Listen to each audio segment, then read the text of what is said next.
Hello, my friends, and welcome back to my channel. I'm Sara Stilleke. I'm a scientist and peak performance enthusiast, and all my videos are about how to level up to become a peak performer.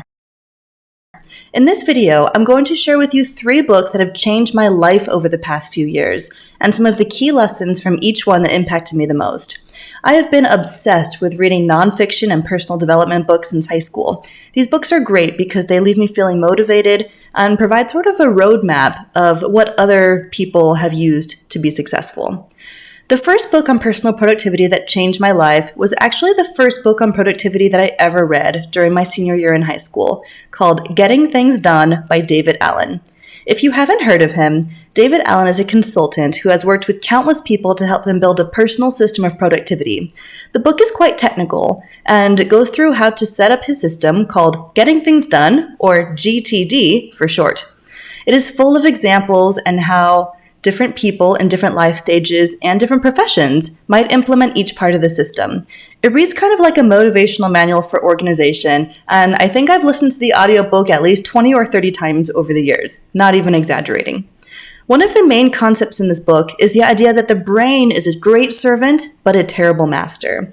In other words, our brains are really great at coming up with ideas, but not so good at storing them. So the GTD system offers a way to capture all the ideas in your head and a workflow process to make sure things get done in the most efficient and effective way possible. One of the ways it does this is through a brain dump. This is not a new concept, but basically the idea is to take a piece of paper and write down anything and everything that is on your mind, personal or professional. Once your mind is empty, your brain is freed up to think more creatively, and you can come up with new ideas. The book talks about how most items on a to-do list are actually multi-step projects, which is why these to-do lists can sometimes become overwhelming. David Allen suggests that you take a good look at these items and determine if they're actually a project, and then determine what is your ideal outcome for the project and what is the next action associated with it. By clearly defining a concrete next action, you can move the project forward toward its end goal. Once you've defined the next action, you can decide what to do next with it. And you have 4 options: delete it, delegate it, defer it, or do it. If the action isn't really all that important, you have at least thought it through, and now you can feel comfortable deleting it. You can ask yourself, am I really the best person to complete this task? Or is there somebody else that should be able to get this done better than me? Then you can delegate it. You can think, does this task need to actually get done right now? And if not, you can schedule it to be deferred to a future date. Finally, what is left are the things that you actually need to do.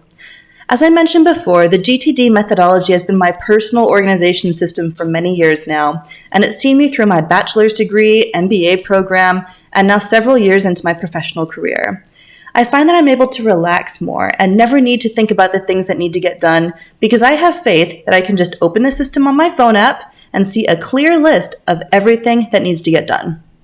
The next book I want to talk about is called Take the Stairs: 7 Steps to Achieving True Success by Rory Vaden. I read this book for the first time shortly after graduating from college when the author came to give a keynote speech for my company. The core idea of this book is that self-discipline is the key to success, and that successful people make a habit of doing the things that everybody else doesn't feel like doing. One of the things that the book introduces that made a big impact on my own life is the idea of harvest seasons, that you can spend a short period of intense focus on one area of your life until you achieve your goals, and then put that on autopilot and move on to the next area or harvest season in your life. For example, if you're overweight, you should focus all your extra energy on getting in shape by being very careful with your diet and exercising very frequently. Then, once you've reached your fitness goals, you can put fitness on autopilot by maintaining a sustainable, mostly healthy diet and exercising a moderate amount of times per week. Another example of a harvest season is getting out of debt. If you are in debt, you can dedicate several months to working extra hours, taking on side hustles, cutting spending, and focusing all your energy on paying off the debt. Once you're debt-free, it is then relatively easy to stay that way, and you can put your financial situation on autopilot. I loved this idea because I tend to want to see results quickly when working toward my goals, which can result in burnout from trying to do too many things at once. With the harvest seasons concept, I was able to focus intently on one area at a time, reach my goal faster, and move on to the next area. Another thing that Take the Stairs talks about is the psychology of self-discipline, and it gives some concrete strategies for maintaining consistency and self-discipline, even in the absence of motivation. One specific thing the book talks about is the idea of doing it scared, meaning that oftentimes we feel overwhelmed, intimidated, or scared about doing what we know needs to be done in order to reach a goal. The book discusses how we can recognize how we're feeling and adapt to taking action even when you're feeling those negative emotions, and you'll be able to conquer adversity. I've listened to this book in the audiobook format several times, and it introduces so many ideas and concepts about how to harness self-discipline. I'm usually able to pick up a new gem of wisdom every time I listen, depending on what's going on in my life at the time. The final book I want to talk about that changed my life is called How to Win Friends and Influence People in the Digital Age by the famous Dale Carnegie. You've probably heard of the original How to Win Friends and Influence People, written in 1936. This book provided revolutionary insight to millions of readers about how to communicate more effectively and build stronger relationships with other people. In 2012, this new book was published in order to teach a whole new generation of readers about the concepts from 1936 that are still very much relevant today, but with updated examples and technologies from modern times. This is another book that I read for the first time in college and have listened to the audiobook version more times than I can count.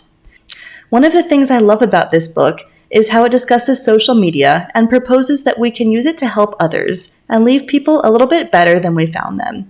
It says that we can try for years to get other people interested in us, but that you can build much stronger relationships by being interested in other people and by trying to learn more about them. This is one of the things I keep in mind when making these YouTube videos. My goal is to share what I've learned over the years of being a productivity nerd and not to make myself famous.